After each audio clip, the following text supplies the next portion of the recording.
clavó en una puerta lo que escribió contra indulgencias, contra la opresión.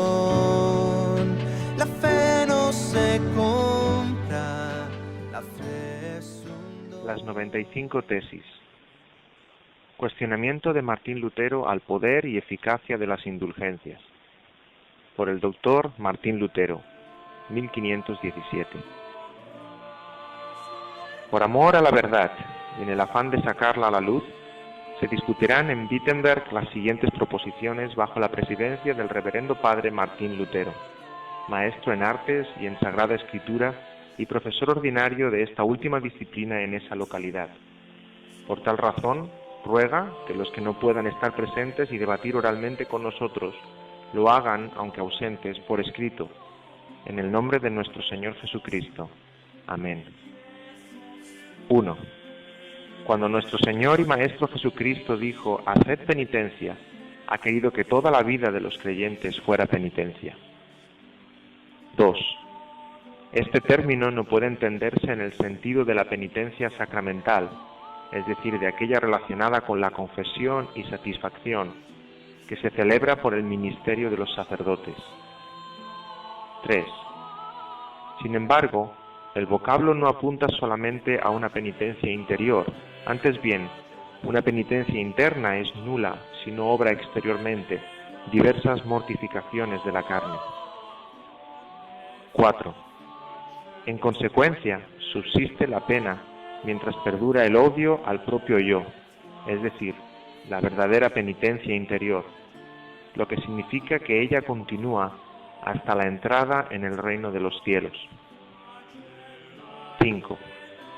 El Papa no quiere ni puede remitir culpa alguna, salvo aquella que él ha impuesto, sea por su arbitrio, sea por conformidad a los cánones.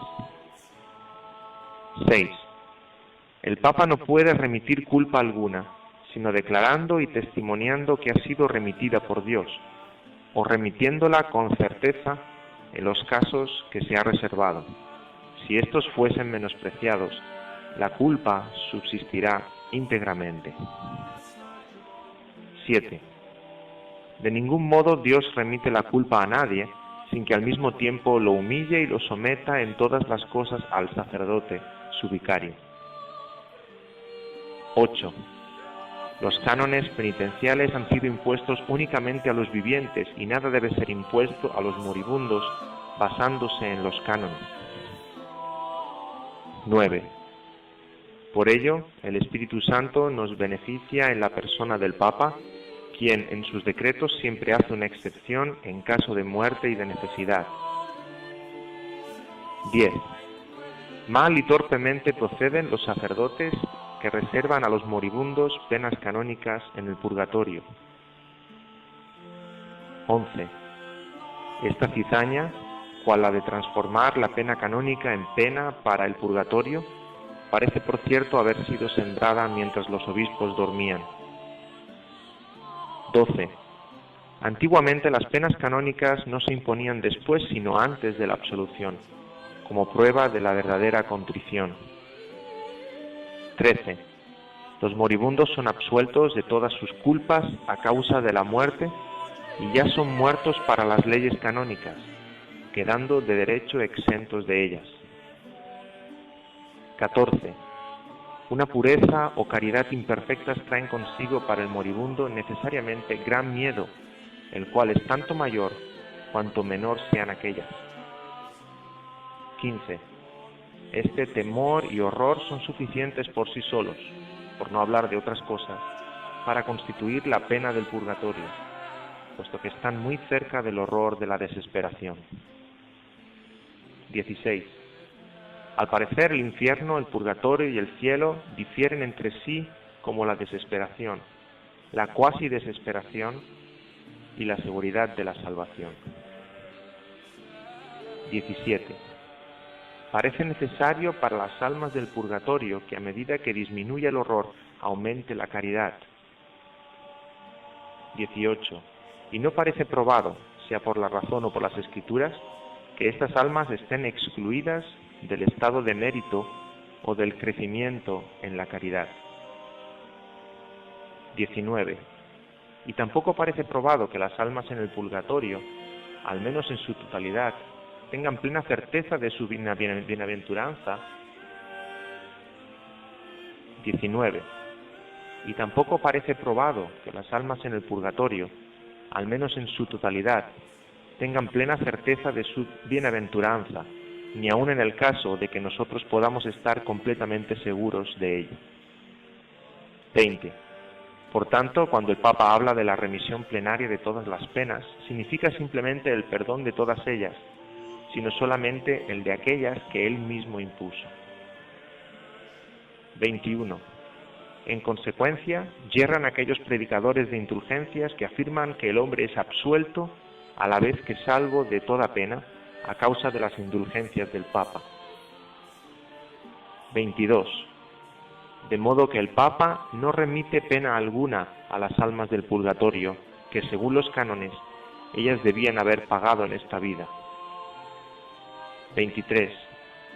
Si a alguien se le puede conceder en todo sentido una remisión de todas las penas, es seguro que ello solamente puede otorgarse a los más perfectos, es decir, muy pocos. 24. Por esta razón, la mayor parte de la gente es necesariamente engañada por esa indiscriminada y jactanciosa promesa de la liberación de las penas. 25. El poder que el Papa tiene universalmente sobre el purgatorio, cualquier obispo o cura lo posee en particular sobre su diócesis o parroquia. 26. Muy bien procede al Papa al dar la remisión a las almas del purgatorio, no en virtud del poder de las llaves que no posee, sino por vía de la intercesión. 27. Mera doctrina humana predican aquellos que aseveran que tan pronto suena la moneda que se echa en la caja, el alma sale volando. 28. Cierto es que cuando al tintinear la moneda cae en la caja, el lucro y la avaricia pueden ir en aumento, mas la intercesión de la Iglesia depende solo de la voluntad de Dios. 29. ¿Quién sabe acaso si todas las almas del purgatorio desean ser redimidas? Hay que recordar lo que según la leyenda aconteció con San Severino y San Pascual. 30. Nadie está seguro de la sinceridad de su propia contrición, y mucho menos de que haya obtenido la remisión plenaria. 31. Cuán raro es el hombre verdaderamente penitente, tan raro como el que en verdad adquiere indulgencias, es decir, que el tal es rarísimo. 32. Serán eternamente condenados junto con sus maestros, aquellos que crean estar seguros de su salvación mediante una carta de indulgencias. 33. Hemos de cuidarnos mucho de aquellos que afirman que las indulgencias del Papa son el inestimable don divino por el cual el hombre es reconciliado con Dios. 34. Pues aquellas gracias de perdón solo se refieren a las penas de la satisfacción sacramental, las cuales han sido establecidas por los hombres. 35. Predican una doctrina anticristiana aquellos que enseñan que no es necesaria la contrición para los que rescatan almas o confesionalia. 36. Cualquier cristiano verdaderamente arrepentido tiene derecho a la remisión plenaria de pena y culpa, aún sin carta de indulgencias. 37. Cualquier cristiano verdadero, sea que esté vivo o muerto, tiene participación en todos los bienes de Cristo y de la Iglesia. Esta participación le ha sido concedida por Dios, aún sin cartas de indulgencias. 38. No obstante, la remisión y la participación otorgadas por el Papa no han de menospreciarse en manera alguna, porque, como ya he dicho, constituyen un anuncio de la remisión divina. 39.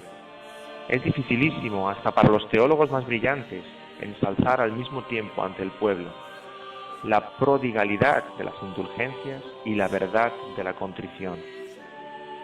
40. La verdadera contrición busca y ama las penas, pero la profusión de las indulgencias relaja y hace que las penas sean odiadas, por lo menos da ocasión para ello. 41. Las indulgencias apostólicas deben predicarse con cautela para que el pueblo no crea equivocadamente que deban ser preferidas a las demás buenas obras de caridad. 42. Debe enseñarse a los cristianos que no es la intención del Papa, en manera alguna, que la compra de indulgencias se compare con las obras de misericordia. 43. Hay que instruir a los cristianos que aquel que socorre al pobre o ayuda al indigente realiza una obra mayor que si comprase indulgencias. 44. Porque la caridad crece por la obra de caridad y el hombre llega a ser mejor. En cambio, no lo es por las indulgencias, sino a lo más liberado de la pena. 45. Debe enseñarse a los cristianos que el que ve a un indigente y sin prestarle atención da su dinero para comprar indulgencias, lo que obtiene en verdad no son las indulgencias papales, sino la indignación de Dios. 46. Debe enseñarse a los cristianos que, si no son colmados de bienes superfluos, están obligados a retener lo necesario para su casa y de ningún modo derrocharlo en indulgencias. 47. Debe enseñarse a los cristianos que la compra de indulgencias queda librada a la propia voluntad y no constituye obligación. 48. Se debe enseñar a los cristianos que al otorgar indulgencias, el Papa tanto más necesita cuanto desea una oración ferviente por su persona, antes que dinero en efectivo. 49. Hay que enseñar a los cristianos que las indulgencias papales son útiles si en ellas no ponen su confianza, pero muy nocivas si a causa de ellas pierden el temor de Dios. 50. Debe enseñarse a los cristianos que si el Papa conociera las exacciones de los predicadores de indulgencias, preferiría que la Basílica de San Pedro se redujese a cenizas antes que construirla con la piel, la carne y los huesos de sus ovejas. 51. Debe enseñarse a los cristianos que el Papa estaría dispuesto, como es su deber, a dar de su peculio a muchísimos de aquellos a los cuales los pregoneros de indulgencias sonsacaron el dinero, aun cuando para ello tuviera que vender la Basílica de San Pedro, si fuera menester. 52. Vana es la confianza en la salvación por medio de una carta de indulgencias, aunque el comisario y hasta el mismo Papa pusieran su misma alma como prenda. 53. Son enemigos de Cristo y del Papa los que, para predicar indulgencias, ordenan suspender por completo la predicación de la palabra de Dios en otras iglesias. 54. Oféndese a la palabra de Dios cuando en un mismo sermón se dedica tanto o más tiempo a las indulgencias que a ella. 55. Ha de ser la intención del Papa que si las indulgencias, que muy poco significan, se celebran con una campana, una procesión y una ceremonia, el Evangelio, que es lo más importante, deba predicarse con 100 campanas, 100 procesiones y 100 ceremonias. 56. Los tesoros de la Iglesia, de donde el Papa distribuye las indulgencias, no son ni suficientemente mencionados ni conocidos entre el pueblo de Dios. 57. Que en todo caso no son temporales, resulta evidente por el hecho de que muchos de los pregoneros no los derrochan, sino más bien los atesoran. 58. Tampoco son los méritos de Cristo y de los santos, porque estos siempre obran, sin la intervención del Papa, la gracia del hombre interior y la cruz, la muerte y el infierno del hombre exterior. 59. San Lorenzo dijo que los tesoros de la Iglesia eran los pobres, mas hablaba usando el término en el sentido de su época. 60. No hablamos exageradamente si afirmamos que las llaves de la Iglesia, donadas por el mérito de Cristo, constituyen ese tesoro. 61. Está claro, pues, que para la remisión de las penas y de los casos reservados basta con la sola potestad del Papa. 62. El verdadero tesoro de la Iglesia es el sacrosanto Evangelio, de la gloria y de la gracia de Dios. 63. Empero este tesoro es, con razón, muy odiado, puesto que hace que los primeros sean postreros. 64. En cambio, el tesoro de las indulgencias, con razón, es sumamente grato, porque hace que los postreros sean primeros. 65. Por ello, los tesoros del Evangelio son redes, con las cuales en otros tiempos se pescaban a hombres poseedores de bienes. 66. Los tesoros de las indulgencias son redes con las cuales ahora se pescan las riquezas de los hombres. 67. Respecto a las indulgencias que los predicadores pregonan con gracias máximas, se entiende que efectivamente lo son en cuanto proporcionan ganancias. 68. No obstante, son las gracias más pequeñas en comparación con la gracia de Dios y la piedad de la cruz. 69. Los obispos y curas están obligados a admitir con toda reverencia a los comisarios de las indulgencias apostólicas. 70. Pero tienen el deber aún más de vigilar con todos sus ojos y escuchar con todos sus oídos, para que esos hombres no prediquen sus propios ensueños en lugar de lo que el Papa les ha encomendado. 71. Quien habla contra la verdad de las indulgencias apostólicas sea anatema y maldito. 72. Mas quien se preocupa por los excesos y demasías verbales de los predicadores de indulgencias sea bendito. 73. Así como el Papa justamente fulmina excomunión contra los que maquinan algo, con cualquier artimaña de venta en perjuicio de las indulgencias. 74. Tanto más trata de condenar a los que bajo el pretexto de las indulgencias intrigan en perjuicio de la caridad y la verdad. 75. Es un disparate pensar que las indulgencias del Papa sean tan eficaces como para que puedan absolver, para hablar de algo imposible, a un hombre que haya violado a la Madre de Dios. 76. Decimos, por el contrario, que las indulgencias papales no pueden borrar el más leve de los pecados veniales, en concierne a la culpa. 77. Afirmar que si San Pedro fuese Papa hoy, no podría conceder mayores gracias, constituye una blasfemia contra San Pedro y el Papa. 78. Sostenemos por el contrario que el actual Papa, como cualquier otro, dispone de mayores gracias, a saber, el Evangelio, las virtudes espirituales, los dones de sanidad, etc., como se dice en 1 Corintios 1. 79. Es blasfemia aseverar que la cruz con las armas papales llamativamente erecta equivale a la cruz de Cristo. 80. Tendrán que rendir cuenta los obispos, curas y teólogos al permitir que charlas tales se propongan al pueblo. 81. Esta arbitraria predicación de indulgencias hace que, ni siquiera aún para personas cultas, resulte fácil salvar el respeto que se debe al Papa, frente a las calumnias o preguntas indudablemente sutiles de los laicos. 82. Por ejemplo, ¿por qué el Papa no vacía el purgatorio a causa de la Santísima Caridad y la muy apremiante necesidad de las almas? Lo cual sería la más justa de todas las razones si él redime un número infinito de almas a causa del muy miserable dinero para la construcción de la basílica, lo cual es un motivo completamente insignificante. 83. Del mismo modo, ¿por qué subsisten las misas y aniversarios por los difuntos y por qué el Papa no devuelve o permite retirar las fundaciones instituidas en beneficio de ellos, puesto que ya no es justo orar por los redimidos? 84. Del mismo modo, ¿qué es esta nueva piedad de Dios y del Papa, según la cual conceden al impío y enemigo de Dios, por medio del dinero, redimir un alma pía y amiga de Dios?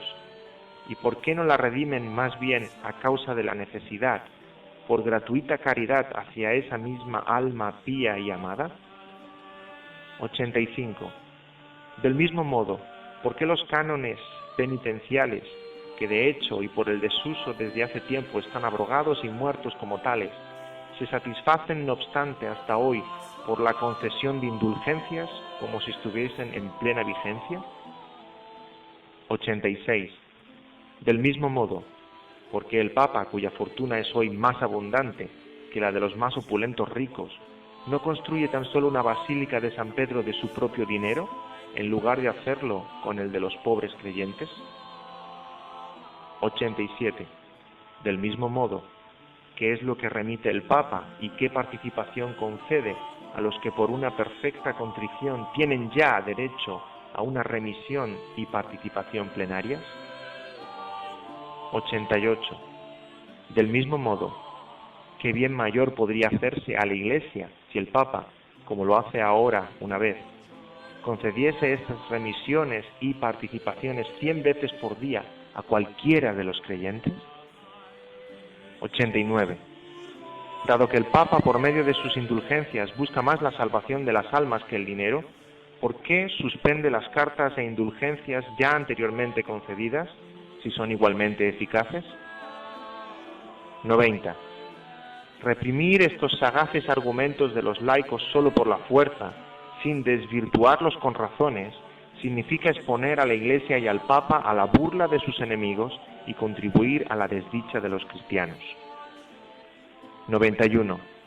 Por tanto, si las indulgencias se predicasen según el espíritu y la intención del Papa, todas esas objeciones se resolverían con facilidad, o más bien, no existirían. 92. Que se vayan, pues, todos aquellos profetas que dicen al pueblo de Cristo, paz, paz, y no hay paz. 93. Que prosperen todos aquellos profetas que dicen al pueblo, cruz, cruz, y no hay cruz. 94. Es menester exhortar a los cristianos que se esfuercen por seguir a Cristo, su cabeza, a través de penas, muertes e infierno. 95. Y a confiar en que entrarán al cielo a través de muchas tribulaciones antes que por la ilusoria seguridad de paz. Wittenberg, 31 de octubre de 1517. Martín Lutero. Aún quedan personas que creen como Él, que Dios nos perdona solo por la fe.